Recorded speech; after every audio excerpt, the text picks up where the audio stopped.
연준이 올해 금리를 얼마나 낮출지는 모르겠습니다만 저는 올해 한 번 내지 두 번이나 하면 끝이라고 생각해요. 통상 경기 침체가 안 왔을 때 10년물 금리는 기준금리에 100에서 한 150bp 더하면 맞습니다. 만약에 올해 기준금리가 4.0, 3.75 이 정도면 100bp를 더하면 5%에서 5.5%가 맞다라는 거죠. 금리가 본격적으로 올라가는 건 정제된 트럼프의 정책이 실질적으로 발표되고 또 뉴스에 조금씩 흘러나오는 채권 시장이 그 불확실성을 해소하는 과정, 그리고 거기에 대한 주식시장의 반응, 이제 이런 것들이 굉장히 미묘하게 복잡하게 조금 더 어지럽게 투영되는 시기가 아마도 3, 4, 5월 정도가 좀 피크가 아닐까 싶어요. 자, 이번에는 글로벌 인터뷰 이어가도록 하죠. 3프로TV 이코노미스트 김한준 박사 함께하도록 하겠습니다. 어서 오세요. 네, 안녕하세요. 반갑습니다. 새해 복 새해 복 많이 많이 받으십시오. 받으십시오. 제가 먼저요. 박사님, 어제는 시장이 좀 하락했는데 그 하락의 원인이 최근에 계속 나오는 게 금리 얘기예요. 그래서 오늘 금리 얘기를 일단 해주실 거고, 이번 연도에 또 어떻게 대응을 해야 되는지 투자 전략까지 말씀을 해주실 예정인데, 일단 박사님께서 올해 한 8일이 지났어요. 물론 거래일수로는 며칠 안 지났지만 올해 시장을 이렇게 딱 출발하는 걸 보면서 어떤 생각이 가장 먼저 드셨는지가 궁금한데요. 네, 항상 새해 시작할 때는 네. 올해 가장 중요한 변수가 무엇일까? 가장 중요한 변수. 여러분들도 많이 그런 고민을 하실 텐데, 네. 저 또한 작년 같은 경우에는 이제 지나고 보니까 가장 중요한 변수가 기업 실적이었던 것 같아요. 특히 M7의 어닝 모멘텀. 네. 이게 이제 결국엔 시장을 끌어왔고, 그게 약할 때는 장이 조정을 보였고, 그게 셀 때는 이제 신고가를 갱신하면서 왔죠. 네. 올해 같은 경우도 물론 실적도 중요하지만 지금은 작년 이맘때쯤 1년 전에 비해서는 밸류에이션이 높아져 있기 때문에 결국엔 금리가 훨씬 더 중요할 것 같아요. 네. 그래서 조금 경기 측면에서도 금리가 만약에 고공행진을 계속 한다라고 가정하면 아마도 고공행진 퍼센트로는 10년물 기준으로 한 5.0%를 한두 달, 한 분기 정도 지속한다고 하면 그 이후에 반드시 경기 침체가 올 것 같아요. 짧던 길던. 네. 그래서 경기 측면에서도 또 높아진 주가 밸류에이션을 좀 방어하거나 아니면 무너뜨리는 그러한 촉매로서의 금리의 중요성. 그래서 올해는 10년물 금리만 보고 좀 이렇게 전략을 짜시고, 금리가 너무 높아지면 조금 이제 좀 주식 비중을 줄이시고, 특히 5%를 만약에 넘는다라고 하면 적극적으로 줄이시는 게 좋을 것 같습니다. 그러면 박사님, 올해 증시에서 가장 중요한 변수가 이제 국채금리라는 말씀이신 건데, 금리가 진짜 5% 넘게 되는 상황이 펼쳐질까요? 어떤 것이 그 금리의 상승을 촉발시키게 되는 걸까요? 네, 가장 중요한 거는 다 아시다시피 미국 경제가 너무 좋죠. 너무 좋아서? 지금 4분기 GDP 애틀란타 여론에서 GDP 나오도 거의 2.6% 아닌가요? 원래 3.1%에서 조금 낮췄는데. 네. 골드만 같은 경우도 2.3 정도. 그러니까 2% 중반대가 될 것 같고요. 그리고 작년은 지나갔고, 올해도 하반기는 모르겠습니다만 상반기는 2.5% 정도는 나올 것 같아요.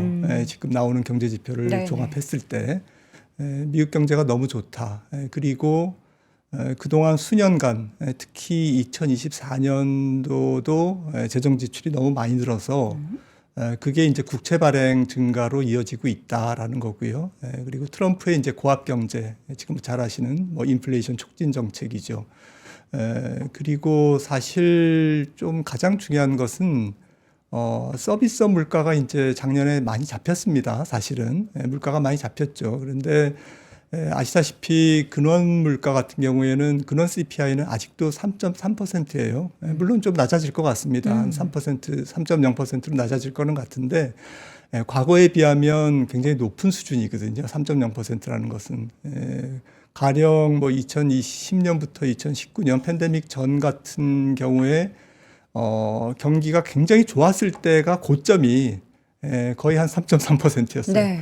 그런데 지금은 너무 높은 데서 떨어지다 보니까 3.3%는 물가 다 잡힌 거 아니야? 이제 뭐 다 됐네. 뭐 이렇게 굉장히 안일하게 생각하고 있다는 거죠. 요 그림을 보시면은 지난 연말에 출연했을 때도 말씀드렸는데 올해 아마도 제일 중요한 게 금리일 거다라고 말씀을 드리면서 사람들은 여기에 지금 몰입돼 있는 것 같아요. 그러니까 이게 노말이다라고 생각하고 있는 거죠. 직전 2010년부터 2019년 10년물 평균 금리가 2.4%였습니다. 굉장히 낮았죠. 지금보다. 그런데 그때 CPI가 1.8%였어요. 지금은 뭐 좀 긍정적으로 봐도 한 2.8, 2.7 뭐 이 정도라는 거고요. 그 다음에 기준금리 평균이 팬데믹 전이 10년 전까지 얼마였냐면 0.6이었습니다. 지금 연준이 올해 금리를 얼마나 낮출 줄은 모르겠습니다만 저는 올해 한 번 내지 두 번이나 하면 끝이라고 생각해요. 그래서 보수적으로 좀 긍정적으로 잡아도 기준금리 평균을 뭐 3% 후반. 그러니까 이때랑 비교하면 지금 굉장히 기준금리 자체가 한 300bp 높은 거죠. 통상 경기 침체가 안 왔을 때 10년물 금리는 기준금리에 100에서 한 150bp 더하면 맞습니다. 그래서 만약에 올해 기준금리가 4.0, 뭐 3.75 이 정도면 100bp를 더하면 5%에서 5.5%가 맞다라는 거죠. 그래서 제 생각에는 이거를 여기에 사람들은 몰입해 있기 때문에 이제 뭐 트럼프 출범했는데 금리도 좀 이미 선반영됐고 환율도 좀 선반영됐고 트럼프 정책 다 아니까 그래서 이거 뭐 대충 금리 다 온 거 아니야? 이렇게 생각을 하는데 이거랑 비교하면 안 되고 여기랑 비교해야 됩니다. 요때 물가 평균이 지금하고 좀 비슷하거든요. 2.5%. 그런데 이때도 기준금리 평균은 3.0%밖에 안 됐어요. 올해는 2000년에서 2009년 까마득한 과거죠. 굉장히 미국 경제 성장도 좋고 또 중국도 굉장히 성장률이 높았던 그 당시의 기준금리 평균이 3.0인데 요때보다 기준금리 평균이 올해는 100bp 정도 높을 것이다. 라는 그런 측면에서 올해 그 시장 금리를 너무 과소평가하면 안 된다. 과소전망하면 안 된다. 그리고 지금 밸류에이션이 작년 이맘때보다는 높아져 있잖아요. 지금 S&P 500 PER이 23배 가깝고 올해 이익이 15% 증가한다라는 예상치를 대입한 PER입니다. 그리고 M7의 시가총액 점유율이 시장이 30% 전체 시장의 30%를 점유하고 있고 S&P 500 IT PER도 지금 30배입니다. 그러니까 1년 전 혹은 2년 전보다는 훨씬 더 밸류에이션이 높아진 상태에서 여기서 금리가 더 올라가면 시장이 어떻게 비빌 언덕이 없어지는 거죠. 그래서 올해는 조금 금리 때문에 한번 조정이 나올 수밖에 없는 그러한 그 시점과 조금 예상되는 증시 조정 폭 이런 것들을 연초부터 조금 보수적으로 조금 신중하게 고민을 해봐야 되는 시점인 것 같습니다. 그러면 금리가 말씀하시는 10년물 기준으로 5%를 넘는 시점은 우리가 물론 미리 예측하는 게 너무나 어렵겠지만 어느 정도 구간에 그러니까 올해 뭐 1분기에서 4분기 사이에 언제 그 5%라는 숫자가 나올 확률이 높을까요? 저는 2분기라고 봅니다. 2분기. 뭐 2분기 초반 전부터 한 뭐 1분기 말 3월, 4월, 5월. 왜요? 그때가 이제 트럼프의 관세 정책이 구체화되는 시기고 트럼프 100일이 끝나는 게 이제 4월 말이지 않습니까? 그래서 일단 1월 20일 취임하면 여러 가지 대통령이 사인해서 바로 발효할 수 있는 정책들이 쏟아져 나올 텐데 불법 이민자 추방부터 또 뭐 중국에 대한 관세부터 이게 많이 나올 텐데 그때 이제 금리가 한번 흔들리겠죠. 그리고 아마도 지금 금리가 올라가는 거는 어제도 4.7% 가까이 이제 육박했던 것은 이런 것들을 지금 선반영하는 과정이라고 보고요. 그런데 본격적으로 올라가는 것은 금리가 본격적으로 올라가는 건 아마도 좀 정제된 트럼프의 정책이 발표되는 그러니까 이제 장관들이나 이제 차르들이 자리를 잡고 이제 지금 뭐 거의 다 정책이 많이 다듬어졌는 걸로 알려져 있는데요. 그래도 실질적으로 발표되고 또 뉴스에 조금씩 흘러나오는 그러한 시기는 아마도 3, 4, 5월 정도가 좀 피크가 아닐까 싶어요. 그래서 이제 그 불확실성을 해소하는 과정, 채권 시장이 그리고 거기에 대한 주식 시장의 반응, 이제 이런 것들이 굉장히 미묘하게 복잡하게 조금 더 어지럽게 조금 이렇게 투영되는 시기가 저는 3, 4, 5월이 아닐까. 그래서 좀 빠르면 1분기 말, 조금 늦으면 2분기 초가 될 텐데요. 지금 과거와는 조금 다른 부분이 있습니다. 채권 시장과 이제 주식 시장, 그리고 이제 이런 인플레이션 간의 관계가 어떻게 다르죠? 뭐 지금 방금 말씀드렸듯이 주가 밸류에이션이 높아져 있다라는 점도 이제 있지만 그걸 제외하고서도 지금 그 채권 변동성 지수가 굉장히 올라가 있어요. 채권 변동성 주식의 변동성 지수가 빅스지 않습니까? 네. BIX인데 채권 변동성 지수는 무브라고 또 따로 산출을 합니다. 네네. 이게 그 옵션 거래소에 저기로 이제 추출하거든요. 네. 그 채권 변동성 지수가 굉장히 계속 높아지고 있어요. 그 이거는 변동성 지수가 높다는 거는 이제 채권 금리가 올라갈 확률이 높다라는 거고, 또 그 약간 이벤트에 따라서 금리가 굉장히 불규칙하고 불안정하게 움직일 수 있는 소지가 많다라는 변동성이 거고요. 커진다. 네, 변동성 지수 한번 보시면 지금 무브 지수가 요거 연한색인데요. 네. 굉장히 올라가 있습니다. 조금 내려졌지만 최근에 업데이트하면 조금 올라가 있습니다. 다시 네네. 거의 요 정도까지 올라가 있고요. 그 다음에 좀 진한 색소는 뭐냐면 채권 가격과 인플레이션 서프라이즈의 상관관계입니다. 그러니까 금리와 물가의 상관관계가 높아져 있어요. 물가가 조금이라도 네. 튀면은 채권 가격이 확 오른다는 네, 그래서 거죠. 물가를 예고하는 어제 뭐 ISM 서비스업 네네. 지수라든지 높게 나왔잖아요. 그리고 ISM 서비스업 지수에서 가격 지수가 어제 64인가 굉장히 네. 높게 나왔습니다. 네. 특히나 세부 항목 지수에서. 그리고 어제 이제 11월 졸트 보고서가 나왔죠. 그리고 거의 한 6개월 만에 최고치인 것 같은데 810만 명 구인 건수는. 그래서 이런 뭐 인플레이션을 예상하는 자극하는 그러한 좀 좋은 경제 지표죠. 좋은 경제 지표가 나오면 혹은 또 물가 지수 자체도 이제 좀 중요할 거고요. 이런 지표에 금리가 굉장히 좀 민감하게 반응한다라는 거죠. 그 왜 민감해지는 거죠? 기저에 많은 그 인플레이션 요인들이 깔려 있기 때문에 그렇습니다. 그러니까 인플레이션의 잔불이 있기 때문에 그런 거예요. 아까 말씀드렸듯이 물가가 낮아졌지만 네. CPI가 고점이 9.1%였잖아요. 2022년에. 네네. 지금 뭐 2.8%까지 낮아졌지만 말씀드렸듯이 과거 평균에 비하면 결코 낮은 수준이 아니다라는 것. 특히 근원 물가가 높다라는 점. 그리고 금리를 자극하는 요인들이 뭐 국채 발행 증가부터 굉장히 트럼프의 관세나 그다음에 뭐 트럼프의 정책에 대한 노동도 뭐 강하고. 불확실성, 이런 것들이 굉장히 좀 밑에 기저에 깔려 있기 때문에 인플레이션이 조금만 올라가면 이게 금리 올라가는 거 아니야? 그러면서 금리가 튀는 그런 심리가 시장에 존재한다라는 거죠. 작년에는 경기 침체를 우려하면서 우리가 8월에 고용 관련한 데이터 보면서 이거 어떡하지? 하는 우려로 주식시장이 하락하고 했었잖아요. 이번에는 이제 반대로 경기가 너무 강하면 어떡하지? 혹은 인플레이션을 그래서 촉발시키면 어떡하지? 하면서 그러면 국채금리가 올라가고 시장이 주춤거릴 수 있다라는 말씀이신데 그럼 이게 조절하는 게 그만큼 어렵다라는 거고 이번에 그럼 트럼프 정부도 이걸 알고 있기 때문에 그거를 엄청나게 열심히 조절하려고 노력을 하지 않을까요? 맞습니다. 그래서 관세 정책도 굉장히 신중하게 네. 뭐 전전일에 워싱턴 포스트에서 발표됐듯이 뭐 트럼프는 이제 가짜 뉴스라고 했지만 네. 가짜가 아닌 거죠? 아무튼 이게 보편 관세도 네. 품목별로 이제 핀셋 이렇게 딱 집어서 이렇게 할 거고 품목별로. 그리고 뭐 워싱턴 포스트에서 그렇게 보도했는지 제가 보지는 못했습니다만은 지금 들리는 얘기로는 중국에 대한 관세마저도 소비재보다는 중간재 부품, 그다음에 산업 안보에 직접적인 영향을 주는 또 군사적으로 중요한 이런 그 직접적인 그 미국의 소비자 물가를 자극하지 않는 네.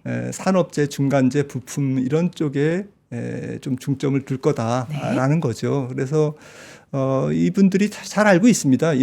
자기네들이 펼치려고 하는 정책이 수요를 자극하는 정책이고 인플레이션 친화 정책이라는 것을 다 잘 알죠. 그렇기 때문에 이제 그 셰일 오일도 엄청 빠른 속도로 구멍을 뚫어서 미국의 가솔린 가격을 빨리 떨어뜨리려고 할 거고, 네. 그다음에 돛지를 통해서 비용도 절감할 거고, 그런 식으로 이제 인플레이션을 잡는 정책을 동시에 이제 양공으로 이제 펼칩니다. 하지만 뭐 그게 이제 완벽할 수는 없는 거죠. 예를 들자면은 뭐 법인세 인하 같은 경우도 지금 법인세 인하를 관세의 수입으로 대체한다. 법인세는 미국 전체 세수 중에서 한 8%, 9%밖에 안 돼요. 그러니까 법인세를 낮춰서 경기를 부양하는 효과가 그렇게 클 것인가? 라는 이제 그런 부분도 있고, 그다음에 그 여러 가지 지금 돈을 쓰는 정책을 관세로 법인세 인하라든지 이런 그 세수 감소를 관세로 완전히 좀 메이크업 할 수 있을 건가라는 부분에서도 조금 이게 미스매칭 될 가능성이 있는 거죠. 그래서 트럼프의 정책이 정말 완벽해서 좋은 정책과 나쁜 정책, 인플레이션의 친화적인 정책과 부담을 주는 정책이 옵셋해서 서로 이렇게 상쇄하면서 이렇게 갈 건지, 아니면 인플레이션의 친화적인 정책은 먼저 나오고 인플레이션을 조금 끌어내리는 정책은 물가를 좀 잡는 정책은 조금 뒤늦게 나오고 셰일 오일 증산이라든지 네. 이런 게 미스매칭만 조금 나와도 시장은 굉장히 피곤해지는 거죠. 그렇죠. 그래서 저는 미스매칭 가능성이 좀 있습니다. 궁극적으로는 트럼프 4년이 뭐 맞을 수도 있어요. 트럼프가 그 계획하는 대로 될 수도 있지만, 일단은 올해 상반기만 놓고 보면 인플레이션에 부담되는 정책이 먼저 나올 거고, 인플레이션을 잡는 정책은 하반기에 조금 더 집중될 가능성이 있기 때문에 좀 시차가 있는 거죠. 그래서 이런 부분에서도 좀 문제가 되는데, 문제는 이제 금리가 이렇게 시장 금리가 튀면 시장 금리는 백악관도 연준도 통제할 수 없다라는 거죠. 물론 이제 뭐 제니 옐런처럼 뭐 바이백을 하고 국채를 사고 뭐 이렇게 할 수는 있지만, 네. 그거는 이제 한계가 있는 거고요. 그래서 시장의 흐름을 거스를 수는 없을 텐데, 그러면 국채 금리가 올라가면 결국에는 경기를 때릴 거라는 거죠. 이거는 월스트리트의 문제가 아니라 메인스트리트의 문제거든요. 시장 금리는. 그러니까 모기지 금리 30년 고정금리만 해도 지금 6.9%입니다. 네. 트럼프 1기 때 2017년에 모기지 금리가 4%대 많이 초중반이었어요. 그러니까 200bp 정도 지금 높습니다. 그러니까 뭐 모기지 금리만 그렇겠습니까? 크레딧 카드, 연체율, 뭐 그다음에 여러 가지 소비재 신용, 오토론, 학자금론 모든 게 다 이게 장기 금리에 연동이 돼 있거든요. 그래서 국채 금리가 말씀드렸듯이 모두의 그 조금 예를 들어서 5%를 계속 이렇게 넘거나 5%에서 계속 머물면 결국에는 한두 분기 지나면 결국은 경기가 침체할 것이고, 한두 분기 지나서 경기가 침체하는 거는 사실은 주식시장은 경기에 또 6개월 선행하는 정도로 우리가 이해를 한다면, 네.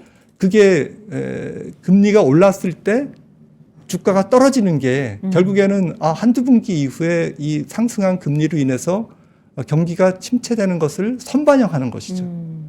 그래서 밸류에이션이 높아진 경기를 주식시장을 괴롭힐 수 있다라는 측면인 거죠. 지금이 좀 그런 시점인 것 같습니다. 지금 이제 시장에서는 트럼프의 모든 정책들이 인플레이션을 자극하는 요소가 된다라는 목소리를 크게 내고 있고, 실제로 그 얘기를 트럼프가 귀먹고 안 듣고 있진 않고, 트럼프는 지금 인플레이션도 금리도 높다라고 지적을 하면서 목소리를 내는 이유가 뭔가 계획이 있으니까, 인플레이션이 지금보다 더 높아지지 않게 만들, 혹은 금리를 자꾸 떨어뜨리게 만들 만한 계획이 있으니까 그런 얘기를 좀 하는 게 아닐까. 그런 얘기를 하고 나서 실질적으로 이제 트럼프 취임 후에 인플레이션이 더 높아지지 않고, 낮아지기는 좀 어려울 수 있어도 높아지지 않고 금리가 지금 시점에서보다는 조금 낮아지면은 본인의 뭔가 그 인기도, 지지율이 더 또 올라가지 않겠습니까? 그리고 버냉키 전 의장이 트럼프 경제정책대에서 인플레이션에 뭐 큰 충격을 주진 않을 것이다 라는 이야기도 했어요. 그러니까 대부분은 다들 인플레이션을 걱정하지만, 또 한편으로는 똑똑한데 뭔가 있지 않겠어? 계획이 있지 않겠어? 혹은 이제 도지에 대한 기대감을 가지고 있는 시각도 있고요. 그러니까 9대1 정도? 1은 그래도 인플레이션, 뭐 금리, 그래서 주식시장 계속 좋지 않을까에 대한 기대감 열어두면은 안 되는 걸까요? 뭐 열어둬야죠. 네. 이게 경제라는 게 정말 100%는 없는 네, 거니까요. 어디로 튈지는 모르기 때문에 저는 심지어는 주식시장이 비이성적 버블을 계속할 수도 있다라고 생각해요. 96년, 7년처럼 닷컴 버블을 만들 정도로 뭐 S&P 500이 7,500 여기서 못 간다라는 보장이 어디 있겠습니까? 네. 8,000도 갈 수 있어요. 그래서 그럴 가능성도 있는데 네. 그러니까 시장이 인플레이션을 이길 수 있는 충분한 경기와 또 기업의 어닝 파워를 등에 업고 계속 밸류에이션을 높여가면서 물론 이익이 증가하니까 이제 그게 가능한 거죠. 네. 그래서 2025년도 뭐 S&P 500이 한 20% 오를 가능성 배제할 수 없습니다. 하지만 저는 확률상 그게 한 20% 30%밖에 안 된다라고 지금 베팅하고 있는 거고요. 네, 마음속으로. 왜 70%는 한 번쯤은 주식시장이 한 10%에서 20% 정도 조정을 보일까? 네. 라는 쪽에 베팅을 지금 마음속으로 할 수밖에 없는 이유는 말씀 주셨듯이 그런 긍정적인 요인들 또 똑똑한 사람들이 굉장히 뭐 지금 많이 지금 입각을 했지 않습니까? 네네. 트럼프부터 뭐 보통 사람은 아니죠. 그래서 이게 뭐 수를 읽는 게 뭐 우리가 생각하는 것보다는 훨씬 고차원일 텐데. 복잡하죠. 저 같은 하수가 뭐 이거를 그렇든 저렇든 이렇게 얘기하는 것도 좀 그런데 결국은 저는 이제 이코노미스트이기 때문에 결국에는 경제의 도도한 흐름을 네. 좀 오만한 정치가들이 결국에는 이길 수 없다. 정치인들은 오만합니다. 아무리 전략적으로 정책적으로 해도 그리고 이게 그 정치인들은 굉장히 자신감이 넘치죠. 네. 그리고 뭐 금리 그거 낮추면 되는 거 아니야. 다 잡을 수 있어. 그다음에 시장 금리가 올라가? 그러면 금리 시장 그 연준의 금리를 더 낮추면 될 거 아니야. 인하시키면 되잖아. 그러면 개 떨어질 거 아니니? 네. 하지만 지금 트럼프가 간과하는 것은 8년 전하고 경제 상황이 많이 달라져 있다는 다르죠. 거죠. 지금 이거 하나 보시면은 딱 설명이 됩니다. 뭐죠? 국채 발행이 너무 많이 들어 있어요. 이게 국채 발행을 반영하는 기간 프리미엄인데 트럼프 일기 때가 여기였어요. 지금 음영돼 있는 부분. 네. 지금 실제로 업데이트해 보면은 여기 있습니다. 지금 밑에 연한색 선인데 이때보다 그 마이너스 한 0.2보다 지금 거의 한 100bp 정도 올라 있습니다. 그래서 이거는 트럼프의 잘못만은 아니에요.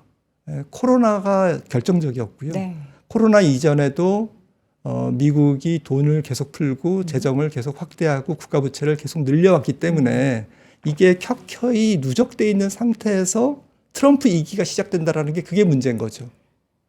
그리고 트럼프 정책이 저는 제일 인플레이션에 조금 그 자극적인 그 가장 큰 이유가 저는 공급망인 것 같아요.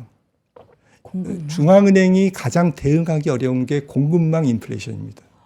수요 인플레이션은 중앙은행이 대응을 해요. 왜냐하면 경제 지표가 시시각각으로 발표되잖아요. 지금 뭐 매주 신규 실업수당 청구 건수라든지 이런 게 발표되기 때문에 수요 인플레이션은 잘 대응할 수가 있는데 결국에는 코로나가 뭐죠? 공급망 인플레이션에 연준이 당한 거거든요. 갑자기 생긴 거잖아요. 그런데 트럼프의 경제 정책은 예기치 못한 공급망 인플레이션을 만들 수가 있습니다. 왜냐하면 관세를 건드린다는 거는 정상적인 경제 전체 세계 경제에 물동량의 흐름에 굉장히 충격을 가하는 거거든요. 물론 이제 덤핑을 하고 뭐 이러면서 중국의 저가 상품이 흘러나오고 이런 부분도 있지만 한쪽 면에서는 제대로 가야 될 물품들이 배달이 안 되는 그러한 일들이 굉장히 많이 생길 거라는 거죠. 이제 이런 부분들은 정말 아무도 예상하지 못하는 그리고 그런 공급망 그 차질에 따른 인플레이션이 왔을 때 중앙은행이 대응할 수 없게 만드는 그러한 인플레이션이라는 거죠. 항상 역사적으로 그래 왔습니다. 네. 그래서 저는 올해 가장 조금 그 연준을 난감하게 만드는 게 트럼프의 정책으로 인한 공급망 인플레이션도 잠재되어 있다고 생각합니다. 그렇게 되면 올해 전체 투자 전략에 대해서는 말씀해 주셨던 1분기 말이나 2분기 정도의 국채금리 단순하게 봐서 국채금리 5% 돌파 그럼 그때는 이제 주식시장이 좀 흔들릴 수 있기 때문에 지금 시점에서 계속 고점을 돌파하고 있는 시장에 대한 비중 축소에 대한 관점이실까요? 네, 맞습니다. 첫 번째는 한국 증시를 비롯해서 미국 입장에서 이머징 전체 시장의 비중을 높이시면 안 된다라는 거고요. 그 이유는 국제 금리가 상승하고 달러가 얼마나 더 앞으로 가치가 올라갈 건지는 모르겠지만 그렇게 많이 올라가지는 않을 거예요. 이미 많이 올라 있기 때문에. 네. 하지만 그렇다고 떨어지지도 않을 거고 약간 최소한 달러 인덱스 기준으로 한 110대 초반까지는 갈 겁니다. 그 정도의 달러 강세의 국제 금리의 상승은 뭘 의미하냐면 달러 부채를 많이 갖고 있는 이머징 쪽의 거시 건전성을 굉장히 큰 폭으로 위협합니다. 그리고 우리나라를 비롯해서 이들 국가의 로컬 금리 인하, 통화 정책, 경기 부양 정책을 무력화시킵니다. 네. 그래서 매크로가 안 좋습니다. 미국만 좋아요, 올해. 라는 것을 조금 염두에 두신다면 조금 미국 중심으로 여전히 비중을 유지하실 것. 글로벌 자산 배분에서는 그리고 아직까지는 달러 강세가 조금 남아 있다. 네. 원화 약세가 남아 있다라는 쪽을 조금 염두에 두실 필요가 있다라는 거고, 그다음에 질문 주신 결국에는 어떻게 대응해야 될 건가라는 부분에서는 어제 하워드 막스 존경하는 오크트리 인베스먼트 회장님이 높은 밸류에이션을 너무 무시하지 마라. 라고 인터뷰를 하신 거를 제가 봤는데요. 네. 지금 이겁니다.